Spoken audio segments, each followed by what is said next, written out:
Imperialism helped cause World War I because the British ruled about 25% of the Earth's surface at that time, and this caused Germany to be jealous.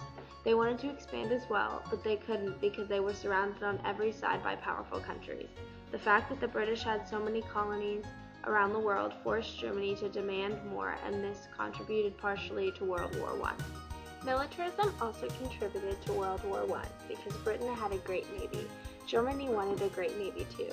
Germany and France competed for larger armies.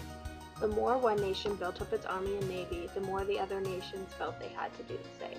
This caused a problem. World War I was triggered off by the confrontation between nationalist Serbs who wanted to establish a greater Serbia that included Bosnia and Herzegovina, which were under Austrian control in 1878 and directly annexed by Austria in 1908. Serbian nationalism against Austrian domination was shown in the assassination of Archduke Ferdinand by a Bosnian Serb at Sarajevo in 1914. After the incident, Austria asked to search for the radical Serbian nationalist organization that sponsored the assassin in Serbia. When the latter turned down the request, Austria declared war. Before the war, the alliances were the Triple Alliance, which included Germany, Austria-Hungary, and Italy, and the Triple Entente, which included the United Kingdom, France, and Russia. When the war began, the alliances became the Central Powers, which included Germany, Austria-Hungary, Bulgaria, which joined in 1915, and the Ottoman Empire. The Allied Powers included the United Kingdom, France, Russia, Serbia, the United States, which joined in 1917, and to a much lesser degree, Japan. The Central Powers include Germany, Austria-Hungary, the Ottoman Empire, which joined in 1914, Bulgaria, which joined in 1915. Also, Italy was technically a Central Power in 1914 because it belonged to the Triple Alliance of Germany, Austria-Hungary, and Bosnia. However, Italy refused to go to war because Austria was the aggressing country.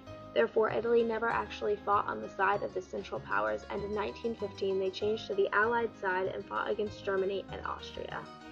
The Allied Powers include the United Kingdom, France, Russia, Serbia, the United States, which joined in 1917, and to a much lesser degree, Japan.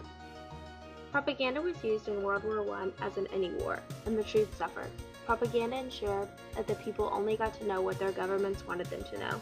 In World War I, the lengths to which the governments would go to in an effort to blacken the enemy's name reached a new level. To ensure that everybody thought in the way the government wanted, all forms of information were controlled.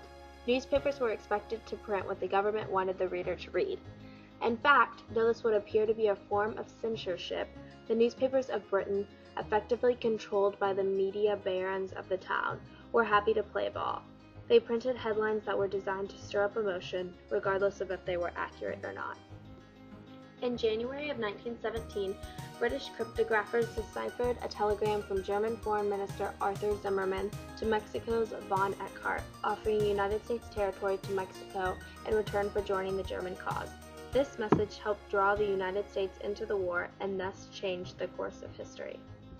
The Argonne was not a battle. It was a campaign in which through 42 days of almost continuous fighting, the American army pushed through the most natural defensible region held by the Germans and France, and broke the best of their two great lines of supplies.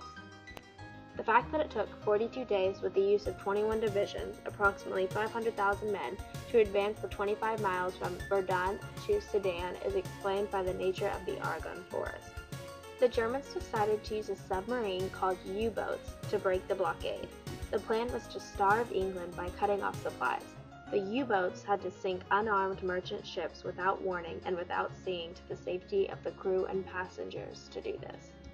From 1914 to 1917, more than 250 Americans lost their lives on Allied ships that were sunk. The British ship, the Louisiana, was sunk in 1915. The Louisiana could cross the Atlantic Ocean in less than 5 days.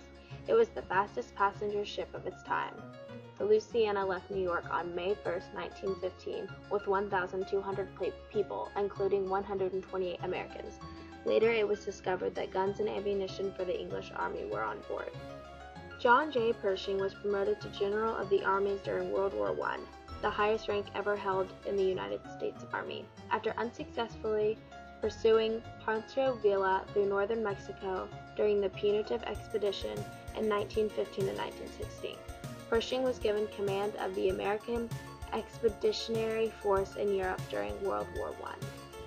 With nearly 2 million men under his command, Pershing was responsible for more troops than any commander in American history. Further, he helped keep American forces independent, despite repeated European requests to put American troops under foreign command. Though Pershing was not known as a brilliant tactician, his soldiers helped turn the tide of World War I to the Allies, and his refusal to allow American soldiers to enter the line before they were fully trained was credited with saving countless lives. In this January 8, 1918 speech on world aims and peace terms, President Wilson set down 14 points as a blueprint for world peace that was to be used for peace negotiations after World War I. The details of the speech were based on reports generated by the Inquiry, a group of about 150 political and social scientists organized by Wilson's advisor and longtime friend, Colonel Edward M. House. Their job was to study Allied and American policy in virtually every region of the globe and analyze economic, social, and political facts likely to come up in the discussion during the peace conference. The team began its work in secret, and in the end produced and collected nearly 2,000 separate reports and documents, plus at least 1,200 maps. In the speech, Wilson directly addressed what he perceived as the causes for world war by calling for the abolition of secret treaties, a reduction in armaments, an adjustment in colonial claims in the interests of both native people and colonists, and freedom of the seas. Wilson also made proposals that would ensure world peace in the future. The League of Nations was an intergovernmental organization founded as a result of the Paris Peace Conference that ended the First World War. It was the first international organization whose principal mission was to maintain world peace. The Senate basically rejected American participation because of the conflicting stance on America as a world power. Much of Congress and the Senate wished to remain an isolated nation, while President Wilson urged to join the League of Nations for a peaceful world. Senator Lodge of Massachusetts proposed 14 reservations to safeguard American ideals and tacked them on to the treaty to join the League. Wilson stubbornly refused to accept these points and urged all Democrats to do so. The treaty lost in the Senate at 55 to 39 votes and was stuck at this deadlock. Thus, America was left out of the League of Nations and remained isolated for the 19th